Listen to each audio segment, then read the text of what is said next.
Hey guys, this is iPiano back for episode 2 of Optimized, the Infinifactory walkthrough. This episode I'm going to be covering Skydock 19, the 5 levels here, and a couple of new blocks. So let's get started with the munitions refill type 2. So, first thing we see is we're greeted with another one of these little IKEA posters. And let's see, we've got this thing, and this pipe thing, and then the cross block thing. And it looks like when a block goes past the thing with the thing on the front, I'm going to call that a sensor because that's what it is, the pusher will then push something. So, well, you come over here, and we see there's these gray blocks here. I can't touch them, I can't do anything with them. So the blocks coming out of here have to just go and be pushed right up against this wall. Can't do anything about that. So the only way to get them off of this belt is with a pusher. So I just set up a little system here with a top-down sensor, and a conduit, or an electrical pipe, whatever you want to call them, and a pusher. So as soon as the block hits this wall, the pusher will push it onto this conveyor belt, which will take it over to the end point. One thing to keep note of when you're using pushers is that they do take time to push out and push back in, so if you're timing things out, make sure that doesn't mess them up. Let's see, sensors use reflected deleted particles to detect the presence of blocks. When a block is detected, they broadcast a signal to their conduit ports to all adjacent actuators like pushers and conduit networks, telling them to actuate. Lateral and downward variants are available. The pusher is the simplest type of actuator, extending when a signal is detected and retracting when it is not. They are stronger than conveyors and easily push blocks off of moving conveyors. The arms of a pusher are coated with a special material that absorbs deleted and makes them invisible to sensors. So sensors won't see the pusher on the block, which is really good, because if they did, everything would just get stuck. And the conduit are used to connect sensor blocks to actuator blocks. Like pushers with many internal wires, they carry data, power, and deleted between blocks. If multiple sensors or actuators are connected to the same conduit, all of the actuators will trigger if any of them are active. So, now we've got some new blocks. Let's see what they have us do. So this level, we actually have 3 solution spots. We have to get blocks to all of these in equal amounts, 10 to each one to complete it.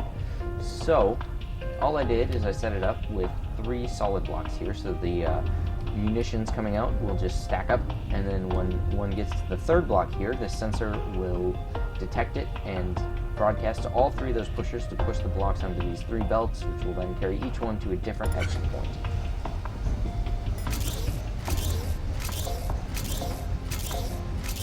And that is that.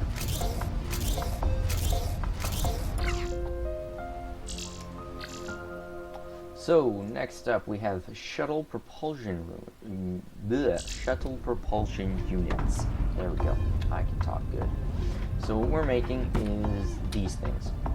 We need sections of 3, but we also need sections of 2, and we only have 1 output. So what we need to do is we need to get 5 of them, and then take 3 of those together and the other 2 separately. So what I've got set up here is they fall into this belt, which pushes them onto these 4 holding blocks. And then I've got a sensor here and 2 pushers here. So how this will work is the first 2 blocks are the ones that will become the group of 2, and these 3 are going to be the ones welded together to be the group of 3. So when a block gets onto here and here and here, they'll be welded together into a group of 3, and immediately the sensor will trigger and push the 2 blocks over here onto this other belt, and they'll be welded together and taken to the other location. Take a good look in case you need to build one of these, and I'll just start it up. So those 2, nothing happens. As soon as we've got those, they get welded together, and the other 2 are pushed off and welded.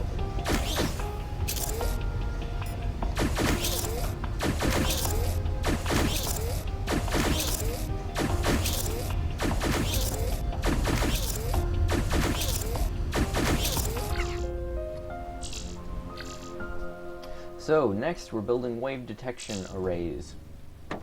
Again, we have 2 outputs, but these are the same one this time. So we need to just build 2 of these and then send 1 to one output and 1 to the other output.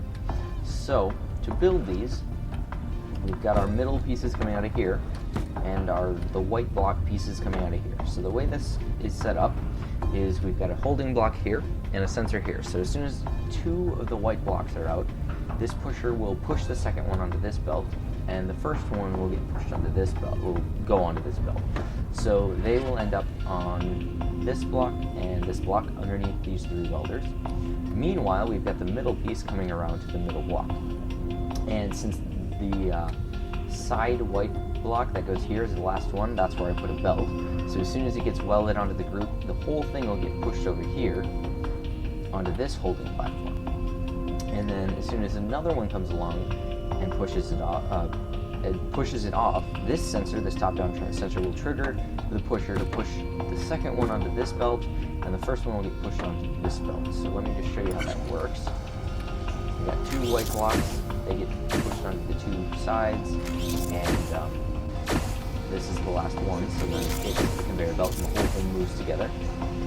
So then it comes over here and waits, and as soon as we get two of them, the sensor triggers, and one gets pushed this way and one gets pushed the other way, and they both go to the separate outputs.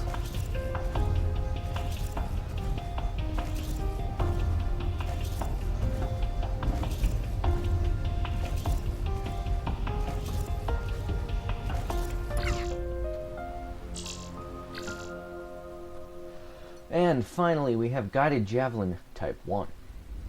So, how does the guided javelin work? Well, let's see, we got three outputs. We've got the rocket engine, three fuselage piece, eighth fuselage piece, and a nose cone.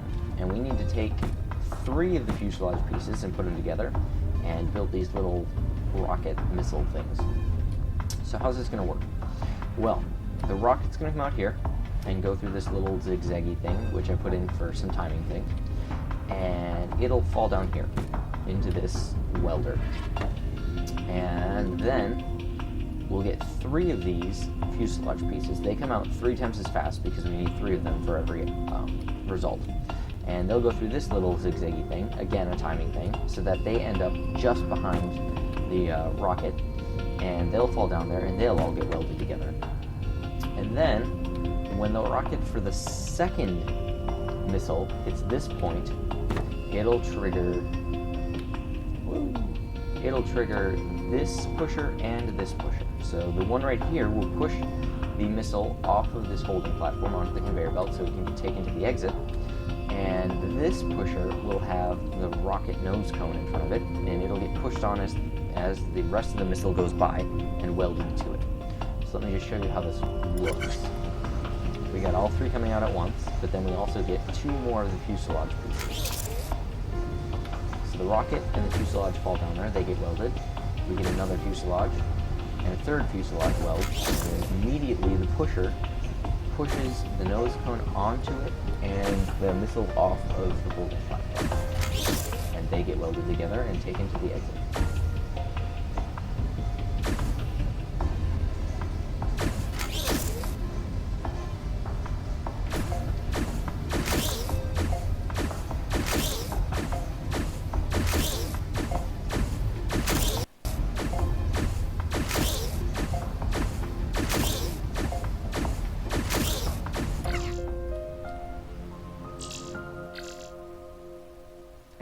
I probably should be checking. Yeah, so all of these I think so far have had an input rate of +0. I'll try to mention it if I don't, because having a different input rate can result in different things happening depending on how I build the solutions. So that's it for episode 2. Hopefully you guys are playing this game because it's awesome, and coming up with your own solutions and optimizing them and making them as good as you possibly can, because that's the whole point of this game. So, see you guys next time for Resource Site 526.81.